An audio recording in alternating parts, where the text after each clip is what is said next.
Welcome to the Screen the Screener College Basketball Podcast with your hosts, Mike Randall and Gus Kearns. Welcome in, listeners, to the Screen the Screener College Basketball Podcast. We're always talking everything college hoops. Couldn't have been anywhere else on the dial, but you chose to be here with us, Mike and Gus, and we appreciate that. Mike, what in the world did we learn from this past weekend in college hoops? I mean, there was a ton of crazy stuff that happened. I think we might need to start in the fog. Time to include Baylor on the not-so-short list of teams that can win this whole darn thing. Scott Drew and the Bears roll out of Allen Fieldhouse with a dramatic, season-changing win over the Jayhawks, 67-55. We mentioned on the pod last week that one of the factors might be Jared Butler, how he might have to be the best player on the floor for Baylor if they're going to have a shot to win this thing on the road. How does 22 points with 3 threes and 2 steals? That work for you, Mike? Everything okay over there? Everything's fine, especially with Jared Butler. That team is good. The only game they lost was the game against Washington on a neutral. Baylor is the real deal. Very impressed with Baylor so far. Absolutely. We also discussed how, the cumulative effect of playing a team like Texas Tech would be a factor. But, Mike, maybe we need to apply that old Seahawk wagering adage to Baylor. If we couple this result with West Virginia's win over Texas Tech, West Virginia gets a win over Texas Tech over the weekend, 66-54. So maybe it's when you play Baylor, you might be a little beat up. So maybe the move is to maybe take a look at if Kansas is going to be okay the game after. That might be the move now. Yeah, that's the key. Life in the Big 12. I was just talking to Big Man on campus on his pod. If you had to guess, partner, what conference the national champion would come from, where do you, what would you pick? My rationale was this. I like the Big Ten. A lot of teams are going to make tournament. I don't know if I'm betting on a Big Ten team to win the national title. Okay. I love the SEC. Hard for me to pick somebody to win the national title from the SEC right now. So if I had to pick, it's between the Big East and Big 12. I don't know. You agree, disagree? What do you think? Listen, I would say the Big East or the Big 12. And I think you have to throw some interesting, I got to take a stab at this money on the Pac-12. And I think it wouldn't be crazy to include Oregon in that conversation. You mentioned Washington. I think Washington with Quade Green is an interesting thing to win the whole thing. Without him, maybe not as interesting. I think you have to look at those 3 freshmen at Arizona, and if they can play consistently and maybe consistently make threes, it looks like they can defend well enough to win a title. So I'm with you. I would go Big East. I would then go Big 12, and then I think you have to think out west, and it would be silly not to include Gonzaga in this conversation, even though we were going to save them for the end of the podcast. Yeah, I'm doing by conference, so yeah, you're picking them, you're probably just picking Gonzaga, but if I had to pick a major conference, I'm impressed with the Big 12. They are the real deal. Dotson comes back. Kansas will be solid. Texas Tech, of course, will get it going. West Virginia's been great. Baylor, just a lot of great teams there. Yeah. What do you think the takeaway from the Big 12 since you're talking there and Baylor overall? There's made such a big deal of how Scott Drew can't win there. He gets the win. Butler looks like the best player on the floor. They're now a legit top 3 team in the nation.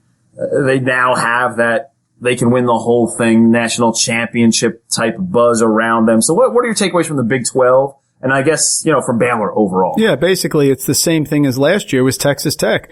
And teams got thrown off the scent. We're going to talk about one of your teams, your preseason Final Fours in a moment. Baylor is a legitimate national contender, national champion contender. I said only loss is Washington, top 5 in defense, top 10 in 2-point defense, which of course is key. Making your 2-pointers, right. You talked to John Gassaway last couple of years, making them and defending them is key. I still go by the adage, the 3s don't beat you, the 2s will. Force a ton of turnovers. Butler's only a sophomore. He's 17 points, 89% from the free throw line, 41% from 3. He's going to be going pro, lock it up. Doubt he's attending classes right now because this is his last semester he's going to be at Baylor. Maceo Teague, Davion Mitchell, all 35% or better from 3-point range. Mark Vital, heart and soul of the team, has sort of taken a lesser role here as sort of a Swiss Army knife guy. Tristan Clark is still trying to work his way back from the knee injury, and in theory, he was their best player. They have Oak State away, Hilton Magic, and away Florida in the SEC Big 12 Challenge. What a year they have at 13-1. They're going 5 for 5 over ranked teams. First time in school history. Baylor is legit. No doubt. You mentioned all the highlights right there, and love Butler as a player. You can make a legit argument for him to be first team All-America at this point. I don't think that's a crazy conversation to have, and especially because the player of the year race is so cloudy, along with who's going to win this whole thing conversation is so cloudy. If he's not included in your conversation of, first, second, third team All-America, then the conversation isn't fully complete without him. All right, Mike, let's talk some lossless teams. Lossless teams. Both Auburn, San Diego State are lossless thus far this deep into the season. So let's start with Auburn. They continue to make others look ordinary, including top 5 NBA draft prospect Anthony Edwards in Georgia. Tigers win 82-60 and continue to play efficient hoops on both ends of the floor. Tigers continue to shoot and make threes, maybe not as a high percentage as they did last year, but they are shooting them with a high frequency. They're sticking to the formula from last season, small point guard to push things up and down, 6'4" to 6'8"-ish student athletes on the wing who are going to shoot the three when open and defend. They now have a healthy Anthony McLemore hopping off the bench to rebound, block shots, and wreck second units. They have a legit post player and a lighter, healthier Austin Wiley. We have a lossless team inside the SEC, not named Kentucky. Mike, what do you really admire about these Tigers, fresh off their Final Four run? And should we just bet on them until they play Kentucky in February? What's your feel on that? A lot of positives on Bruce Pearl. Has really overcome the adversity that he had with the no show cause agreement with the whole issue. But Bruce Pearl has done a tremendous job. He's one of the few coaches, like Bob Huggins this year, who has totally transformed what they're doing because of his personnel. However, they are absolutely losing against Alabama tomorrow night. They had a nice run. He did a great job. They've been playing a charm life here. They survived Furman and OT at home. They would have lost to NC State. Watch that whole game. If Markel Johnson doesn't get 3 fouls in 40 seconds, think this through. He bangs a 3 and then taunts. That's the first one. Then he gets 2 right after that. 3 fouls there. Starting point guard. He's as essential to his team as anyone. Very Peyton Pritchard-esque, if you will, there at NC State. That changed the game. They're 32% from three-point range. That's 220th in the country. They are abysmal, and I mean abysmal, at the free throw line, 65.7%. Auburn's 8-7 against the spread. They won by just 1 point at South Alabama earlier this year. A little rivalry, right? Okay. Right. Alabama's third best against the spread in the country. They're 12-3. They've covered 9 games in a row and 10 of their last 11. That's nuts. They're going to struggle on the boards, but they're home. They can stroke it. And I remember this game when Alabama didn't have Colin Sexton. He was out with an abdominal injury, and they put a licking on Auburn that day at home. Auburn was ranked 17th. Bama was not. I am not going to see an Auburn team that has done David Copperfield-like escapes going on the road against a rival. That's hot. That's covered, giving them 3 points. They don't have guards, and they can't make free throws. Bruce Pearl, tremendous job. Love you, bud. You're going down tomorrow night. And I think all of those things speaks to the great job that Bruce Pearl is doing this season and has done last season. The fact that he's overcoming all of those obstacles that you just mentioned. The lack of three-point shooting that they relied on last year, and that was one of their defining factors and characteristics as a team. The fact that they're not shooting well from the floor, and they've escaped a couple of times. You mentioned that could be the title of the podcast, David Copperfield, Auburn activities. Mike, let's talk the other lossless team out west, San Diego State. This team shoots it over 38% from 3, defends the 3 at a high level. They're defending the 3 at the 16th best defensive efficiency rate via KenPom. They're 12th in the nation, allowing only 37% of field goals made for opponents. They're 12th in effective field goal percentage allowed, holding teams to a very sad 43 true shooting percentage. That's just sick. They are 5th in the nation in points allowed, yielding only 57 points allowed. And throw in that they defend a 3 at an incredible rate, which you always love. They're 8th in the nation at that, allowing only 27% of makes from beyond the arc. Malachi Flynn made the most of his redshirt year. His shooting numbers are up. His turnovers are down. His PER is hovering around 27 while holding the highest box plus minus inside the entire Mountain West Conference for the Aztecs. Mike, and by the way, he hasn't missed a free throw in 2020. Are we aware of that? That's insane. Crazy. Mike, how are you feeling about the Aztecs running the table in the conference after taking down Utah State? Can they grab a 3-4 seed? Just how how should the better approach this team, and how good is this team? 3 or 4. I mean, they run the table. They're going to be a 1. Everybody's losing. Duke lost a horrific loss tonight to Clemson. Clemson is terrible. I've seen them so many times, lifeless against Yale, lifeless letting Miami come back on them in the second half, and they lose to Clemson. If San Diego State runs the table, because everybody's going to have 5 or 6 losses by the time this year's over, they're going to be a 1 seed. The problem is I just don't see them running the table. They got a frisky game tonight at Fresno State. They played Fresno State at home a couple days ago. They did not cover. I watched that. The freshman Jared Heiler is tremendous. Orlando Robinson inside has been dominant. He's starting to hit the foul line jumper. Here's a stretch they have. They've won 5. Bulldogs have actually won 5 of 6 against the Aztecs in 4 in a row. So this is a very tricky spot. I took the 7.5 tonight with Fresno. But here's the stretch. They escaped tonight, the Aztecs.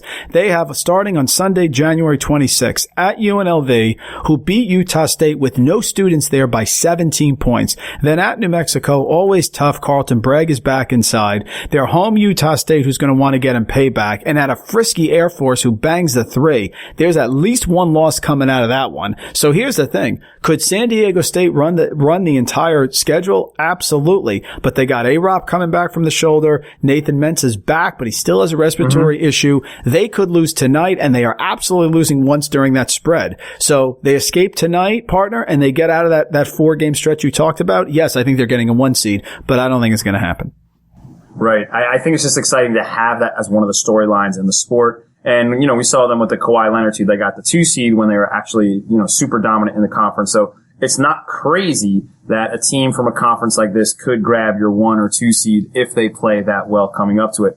All right, let's talk about the Big Ten and the beautiful basketball mess that exists inside this conference. So I loved Ohio State early this year, and now they're 1-4 in conference. Rutgers is making noise. Purdue just stomped all over Michigan State, and Michigan looks ordinary after looking like the best team in the nation earlier this season.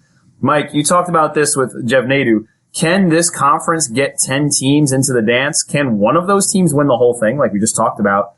Who's the team that might surprise? Maybe like an Auburn last year as a 6 seed and find themselves in a Final Four? What the heck is happening inside the nation's best conference, Mike? Can you please try to explain this a little bit for the listeners? It's madness out there. No issue with Ohio State whatsoever. I know you're frustrated with Ohio State. They're going to be fine. Just a little negative regression. Just as a comparison, don't forget last year, Auburn lost 3 consecutive games. Kentucky, South Carolina, bad loss. Mississippi State. They still made the Final Four and needed a UVA miracle to almost keep them from winning what could have been the national title. Remember UVA last year? We all talked about they couldn't beat Duke. Well, they can't beat Duke, so they can't make the Final Four. Well, they won the national title, okay? Texas Tech made the championship game, but they lost 3 in a row to Iowa State, Baylor, and Kansas State. So everyone goes through their swoon. Now, he suspended the 2 players tonight, and they pounded Nebraska. I know it's Nebraska, but still, you're able to win comfortably by 12. I mean, they were up by 20 for most of the game without 2 of your top players. Chris Holtmann is a really good coach. Really good coaches matter. Buzz Williams covered tonight at home against LSU. Buzz Williams pounded Vanderbilt without Nesmith, I know, but pounded them on the road. The really good coaches still make a difference. They have one of them in Chris Holzman, and they're going to be fine. Can they win the Big Ten? Of course not right now. Their schedule is too bad. There's too many teams to jump, but they can turn it around and make the Final Four. Absolutely. Interesting. Okay. I agree with your point on the coaching, and I think that's more one of the underrated parts that the college games definitely still holds more of than the pro game, where the college coach can have more input and more influence on outcomes, especially with a smaller sample size of games. Those coaches want to have as much input as they can on every possession, and those good coaches do matter, like Holtman, and you said like Buzz Williams. So let's talk about some Big East goodness. What a treat, right, listeners? The Big East is operating like one of the top 2 or 3 or 4 conferences in the country currently. Butler's a top 10 team. Nova might just have found its stud with Bay going for 33 with 8 made threes. Seton Hall's getting healthier again. St. John's has surprised. Georgetown has played well with limited resources. Let's not forget DePaul. Mike, I love that our local Big East is off to a running start, and all of these teams have a realistic shot to think there's a pathway for each one of them to find postseason success. Mike, what do you make of the Big East thus far? What are your takeaways from it? And then, we talked about it earlier. Is there a team that you really like here? Yeah, the Big East is incredibly solid. Can a team make the Final Four from the Big East? Absolutely. Nova, enough said. Struggling tonight in overtime with DePaul, but great coach, team, everyone has a role, absolutely. Butler, no doubt. They are UVA light from last year. They'd be undefeated, partner, if not for a 1-point loss at Baylor. Okay? That's how good Butler is. They pounded people in Providence. Everybody was on the Friars that game. They were wrong. They pounded St. John's. They let them back in the game there, but they've been incredibly impressive. Seton Hall, and I've been critical of Seton Hall, fantastic defensive team. They have the best player on the floor almost every night in Miles Powell, and Sandro is still coming back, and they defend, and they're long, and they're big inside.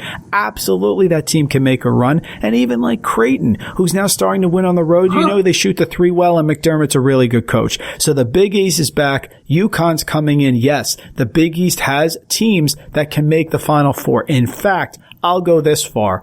I think it's more likely that one of them makes the Final Four than does not this year. Ooh, I like that take. I like that take a lot. And that Creighton backcourt was really exciting with Tyshawn Alexander. And then both those guys are really athletic and are probably going to play pro somewhere. Love the Big East is back. All right, Mike, we talked about a couple players last podcast. We dropped a little Prince. We said, who's got the look? So, Mike, I think we have to start with a guy that you've been on since last season that's made a huge impact. I think we have to start with Travion Williams. We named a podcast about him last season. Go ahead and brag about your big guy a little bit. That guy's just playing unbelievably well. Yeah, the issue with Purdue is they're a lunch pail team. So players like Noel Eastern, Eric Hunter, these are not players that are going to carry you in the Big Ten. These are not players that are going to get 15 and 4. Carson Edwards was that good. It was Carson Edwards and his band of merry men, all of which who had a role last year. And they were going to be in the Final Four, if not for the Diakite last second play there. So that's what you're talking about with Purdue.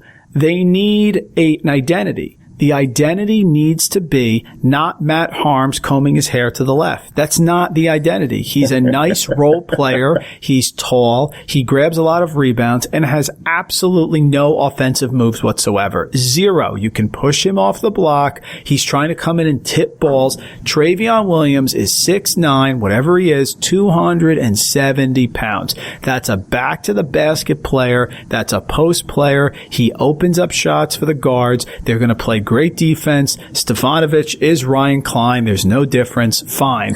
That's what they are. So without using Williams as your go-to guy, what the hell do they do on offense? Noel Eastern isn't really a point guard, but he brings the ball up. He passes the wing to Stefanovic, who if he's open, shoot. If not, he passes it back, and he'll never get it back again because the defense will stop him. Harms will post up, but they won't even throw him the ball, nor will they ever even double team him because they know they can stop him, and they'll just pass the ball around and hope for a loose ball or someone will hit a three or Eric Hunter will slash the basket. That's their offense right now. Well, Travion Williams makes them go through it. Proctor's come over from High Point. He had 25 points in the first game, and then what has he had, like 10 total points in the last 5? So they're very hot and cold. But that's okay. Like, they have a great home court advantage. They can play that way, but if they lose control of the game like they get against Illinois, they ain't never coming back. Okay? So you gotta go through Travion Williams because that's what you have. That's what they have to do. Otherwise, we're passing it around hoping somebody shoots it. That's my point. And that's who they are. And when they do that, their best offense is a Travion Williams offensive rebound. It took us this long to figure out that, hey, maybe we should get the ball to him with some paint touches inside, and then good things will happen off of that. And you're right with Harms. Like I think Purdue wished that Harms somehow transformed into like John Teskey and had that like progression or success rate and turned into like that type of player that could be a stretch player and shoot some threes and maybe even defend not that Harms isn't a great defender, but defend inside and be multi-dimensional instead of Harms, who's still very one-dimensional. He's a shot blocker on the defensive end, and he gets pushed around too much to be on the offensive end, and he's a kind of a ball stopper once he gets the ball in the post. So yeah, you have to go through Travion Williams more often than not instead of just relying on him to grab a whole bunch of offensive rebounds. Mike, who else caught your eye? Is there another guy that you're like, oh yeah, he's actually playing well? And maybe people aren't noticing that he's playing. Yeah, don't look now, but Emmanuel Quickley has come on strong for Kentucky. Last 4 games, 19 points, 4 rebounds, a steal, and 61% from three-point range. That's 14 of 23. Wildcats team need an identity. Ever since they lost Monk and Fox, they've been looking for an identity, and all of a sudden, I think that Quickley, along with Maxey, who's really just a slasher, not a great shooter, are starting to develop into a better version of Kevin Knox and Shai Gilgeous-Alexander. Now, that year, Knox was off early, but he's kind of a weeble, okay? Shai Gilgeous-Alexander really came along as a scorer as the year went on, and he was very nondescript, much like Quickley. So I've been impressed with Emmanuel Quickley. Kentucky's going to get better. They always do. They're playing well. Hagan's played great in Georgia, his hometown there, and that nice win on the road. But that's the guy who's caught my eye because we're waiting for Kentucky to get going. And if they do, who's going to step up? That's the guy. And I think if you can partner Quigley with Maxey and one of the best point guards in the nation, Hagan's, then other teams are going to have a problem. How do they go small and defend? Do they go big and try to have Kentucky counter when they go small with those 3 guards? And all 3 of those guards can create off the bounce, and all 3 of those guards can create in the mid-range game as well, which I think is like we've talked about with multiple people, especially Jordan Sperber and John Gassaway and smart people like that the mid-range game might be a little bit of a lost art, but all 3 of those Kentucky guards have that artistry and have that paintbrush to create in that space on the offensive end, and they can all sit on the floor at the same time.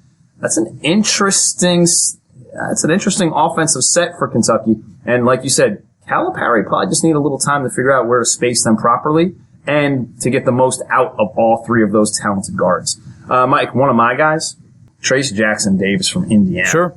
This freshman forward's doing like some nutty things. 6'9" student athlete is averaging 15 points a game, 8 boards a game, with the best offensive rating inside the Big Ten with 134.7. His PER is over 31, good for top 15 in the nation. His effective field goal number is top 20 in the nation as well at almost 64%.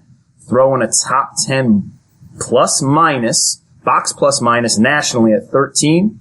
And it feels like we might be looking at a hidden NBA lottery selection. The dude is a stud. They didn't even need him against Ohio State when the Hoosiers won 66-54. This might be a scary team led by a scary player. We've been waiting for Archie Miller to kind of get it straight in Indiana. We thought maybe it would be last year with Langford, but maybe it's going to be this year with Jackson-Davis leading the charge. Really impressed with this freshman. And if they can ever get him to stretch the floor a little bit and shoot just a touch from outside, then he's going to be really scary. Yeah, and that's the thing. Indiana's right in the mix there. They had a nice win at home the other day. Didn't think they were going to get that one against Ohio State, but they did. Yep. Trayce Jackson-Davis, perfect type of player that you like. He's versatile. He can do a lot of things. Being developed. Archie Miller's doing a good job there. He had Romeo Langford, didn't stay around that long, and didn't give much because he was injured most of the year. Archie Miller is a good coach. He's proven it at Dayton. We know Archie Miller is good enough. Trayce Jackson-Davis, nice find by them. Absolutely agree. And Mike, do you have another guy inside the Big Ten that kind of caught your attention as of late? Yeah, absolutely. I'm trying to see here if they're going to be. Oh, geez, they just hit a 3. So I'm going to go to Wisconsin. Okay. Yeah. Mike, shout out to Ohio State transfer 6'10" Micah Potter, who the Buckeyes are 5-1. Looks like they're going to be 6-1 tonight. Boy, Maryland cannot win on the road. Since he became eligible, Potter had 24-13 in Wisconsin, bounce back road win at Penn State. He's averaging 9.5 points, 6.5 rebounds, and is a perfect 16 of 16 coming in tonight from the free throw line. He's a huge weapon, and he's a better post player, Gus, than Reavers. Reavers is a nice player, plays alongside, not a back to the basket guy, but a perfect Wisconsin player, can get you some weak side blocks, all that stuff. But Micah Potter's made a difference. Wisconsin is a team that can make the Final Four. They're well coached. They have people who know their roles. Davidson will give you the crotch shot, the whole thing. Okay. They have their role. He has really given them depth. He's done a great job. He's 6'10". He makes shots. Nice impact there for Wisconsin, who kind of all of a sudden say, you know what, guys, if no one's going to step up here and be the second best team in the Big Ten, Ohio State's falling back. It's either going to be us or Illinois, right? I mean, right now, at least, that's what you're looking at. So good job by Micah Potter. And I think getting him incorporated and having him play with Reavers, if they can play those two big guys together, I think that's interesting. I think it's not dissimilar from the Kentucky situation if they're going to play 3 guards. If you're going to play 2 bigs, then I think you're forcing other teams to figure out how are you going to defend that? Are you going to go big as well? And then limit yourself either on the offensive end or the defensive end. I think that's they're forcing other teams to make decisions on how to defend them with Potter and Reavers playing together. My last guy is going to be Michael Hughes from Duquesne. He's owner of the top defensive box plus minus in the nation. His PER number is inside the top 10 nationally, even ahead of Trayce Jackson-Davis, 32.6. He's just playing efficient basketball. He has almost 3 blocks a game. He has over a steal a game for the Dukes.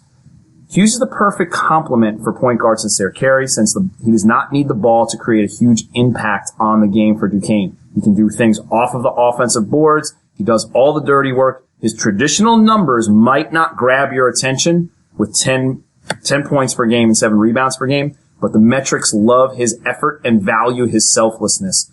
The win total for Duquesne also appreciates Hughes' effort. I think he's one of the more underrated players in the country. Not somebody you're going to hear a ton about, but I'm telling you what, Duquesne is going to be an issue inside the A-10. We've talked about the A-10 on the podcast a number of different times. And Michael Hughes, one of the more underrated players in conference, no doubt, for Duquesne. Yeah, Duquesne's been great, and they don't have a home court advantage. Their stadium's being redone. They're kind of a nomad here, but they've really impressed. They are very solidly coached, very solid. After Danbro had the explosion on the sideline, I guess it was last year, maybe the year before, he's been really underrated. Really nice job. Michael Hughes has been great. Sincere Carey, absolutely excellent call here. Under the radar team. Most people can't even pronounce the school, let alone realize that they're actually good. I still have trouble spelling it. I have to look every single time. That S in there is always tricky. But yeah, love the way that they're playing and love the way that Hughes is playing. And he's the type of guy that always finds success inside college basketball. You know, that undersized power forward or undersized center they play with the 5 sometimes. And he just does damage in there. And you love to see those types of guys have huge success in college hoops. All right, Mike, let's play fortune teller. Let's look into the crystal ball. Let's maybe try to read some palms here. Let's go with our 6-pack of games. We're going to give the listeners 6 games the rest of the week that we're kind of paying attention to. And, Mike will dip into his Action Network mind and tell the listeners just which way he might be leaning and why. And if you're not already, please give Mike a follow on Twitter @RandallRant and give the pod a follow as well @SDS Podcast, efficiency of keystrokes, of course. And if you really like what you're listening to, subscribe to the podcast on your podcast consumption vehicle of choice. Maybe even leave a kind review. Kindness is always cool. Say nice things about Mike. Say nice things about some of the cool guests that we've had on recently. And, spread some kindness out there. Mike, give the listeners a couple of other places where they can follow you and find you in the world these days. Now the fantasy football season has come down to an end and closed down, and college football has closed its doors for the season. What else are you up to? Yeah, you pretty much named it all. We got the Action Network pod starting on Thursday. It'll drop every Friday morning. Me, Stuckey, and Colin have a lot of fun. Nice. We're doing work with big man on campus at Jeff Nato there, doing a great job down in Philly. He's giving us a lot of stuff, so working with him just all over the place, writing articles, making picks, Action Network, all fun stuff. But of course, Screen the Screener, we are here. This is number 1. So let's go with Wednesday, Mike. All right. Inside our beloved Big East, we got number 18 Seton Hall at number 5 Butler, 2 of the best guards in the nation here, Mike. We got Baldwin and Powell matched up. Seton Hall has been a little sketchy in the road. We talked about how great Butler has been. Inside the Big East, Mike, do you have a lean one way or another, or is this just a great game to enjoy? What do you think? Yeah, it's a great game. A metric strong Butler, almost undefeated if not for the 1-point loss at Baylor, like I said, versus the type of team that can really bring it to them in Seton Hall. It's a great game. Doing all this without Sando with the Pirates there. Kevin Willard has actually done a really good job. They bought in. Ken Pom has it Butler by 6. If that's the line tomorrow, it's too high for me.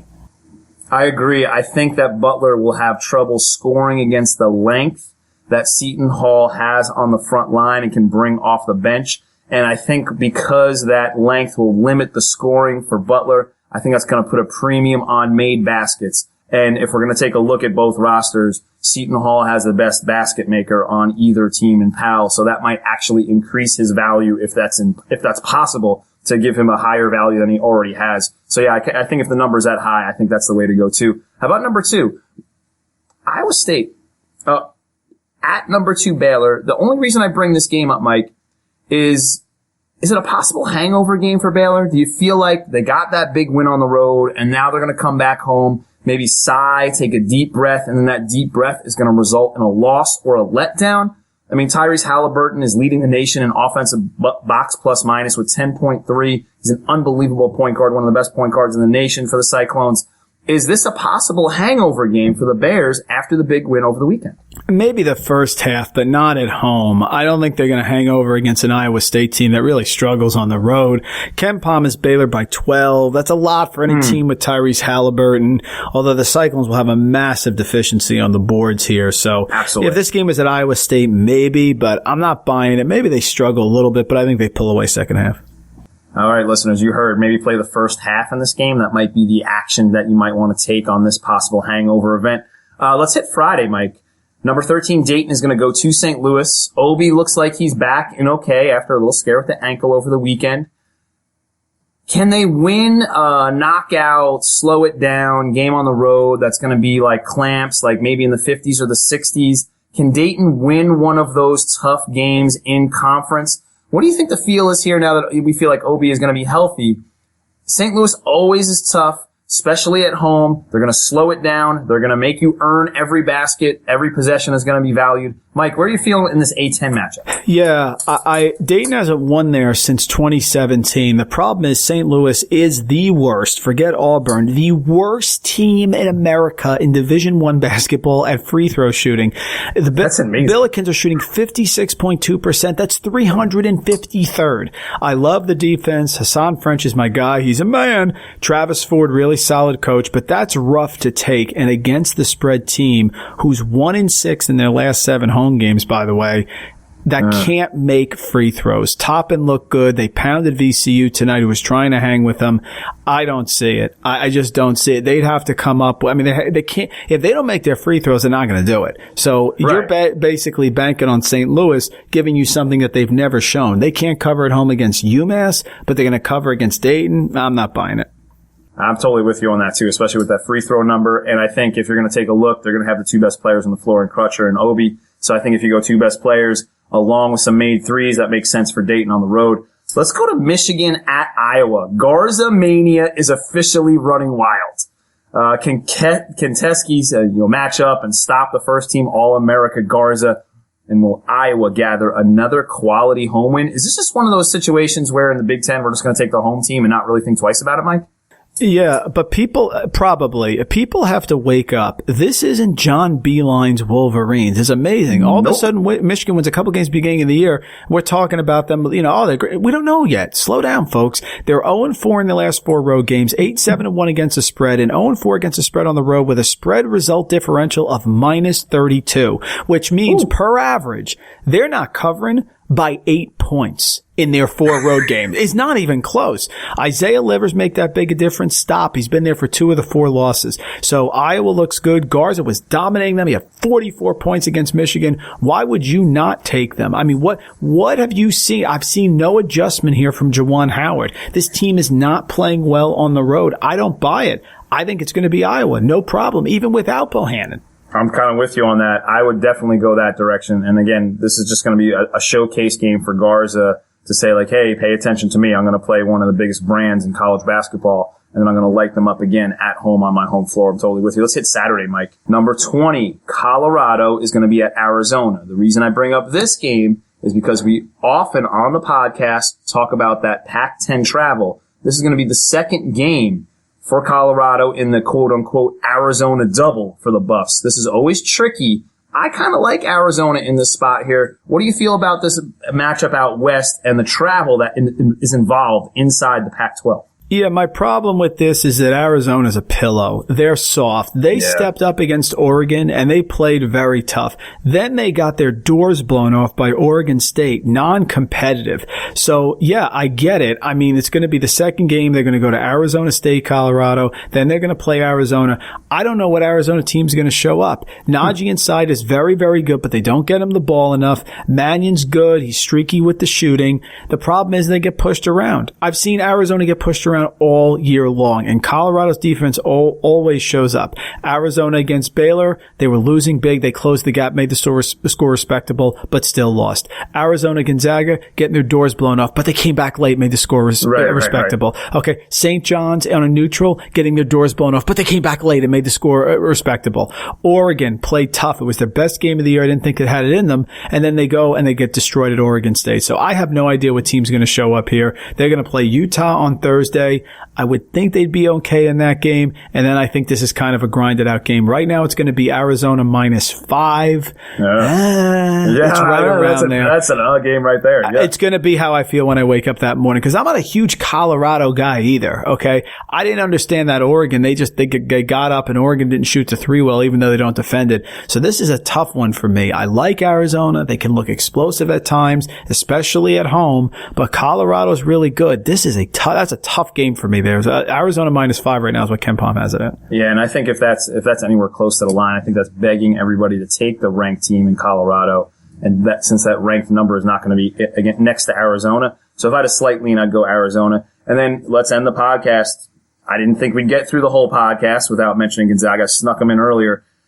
Mike, BYU at Gonzaga. Please preach, Mike. Tell the listeners why we saved Gonzaga until the end of the podcast and why this game is important and which way you are leaning.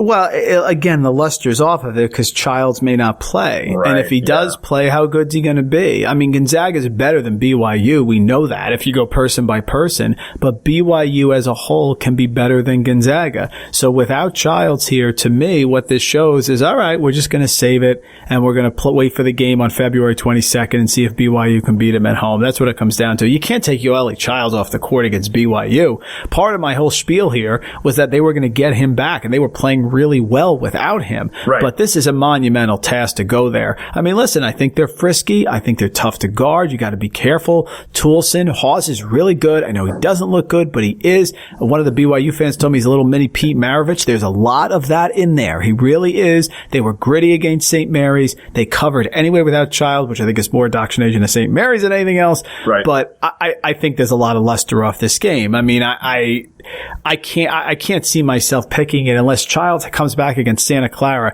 and has 30 and 20. Right. Okay. I'm sorry. The BYU this week, Gonzaga's playing Santa Clara. Unless Childs comes back against San Diego, they're home on Thursday against San Diego. Unless he comes back and he plays great. But without Childs, there's really no luster in this game. Yeah. I think this has, if he doesn't play, you can see Petrusev and Timmy, combining for something like 27 points and 15 rebounds between those two guys. And then that being kind of the fulcrum of their offense, and then everything kind of, radiating off of that inside presence that, would be negated a little bit by Childs if he was there. But then obviously without his presence on the defensive end can't be. So once Gonzaga gets their paint touches, then their offense really starts humming. So I'd imagine if Childs isn't in, that's going to be kind of the script that the game is going to follow. With a couple of protrusive, turn and hooks and, Timmy with an offensive rebound. And then, then you have everybody rushing to the boards and a couple of those threes open up. And then your guy, who you love to hate, but really hates to love, Kitzberg gets going. And then, Woolridge does his thing because he's legitimately one of the fastest guys with the ball in his hands in college basketball. Super impressed with him. So yeah, I think the game definitely has lost a little bit of luster, and especially if you don't have Childs inside to negate some of the strengths that Gonzaga definitely has traditionally on the inside with their big guys, even though those big guys might be a little bit younger than they're used to. Mike, anything else for the listeners out there? Anything else that we need to mention? Anything else that we need to cover? No, it's just exciting. A lot of great games coming every single night. Great time. Crazy stuff going on. We'll finish this up, and I'll go check out to see if Fresno can beat San Diego State, which they're doing right now. Okay. Let's see. Very good. All right, listeners, we'll catch up with you before you know it. Enjoy the week. Enjoy the weekend. Cheers, Salacho, Gratulatia, Arigato. I'm addicted to the appetite. It's the seed of the plans. And the cozy in the candlelight.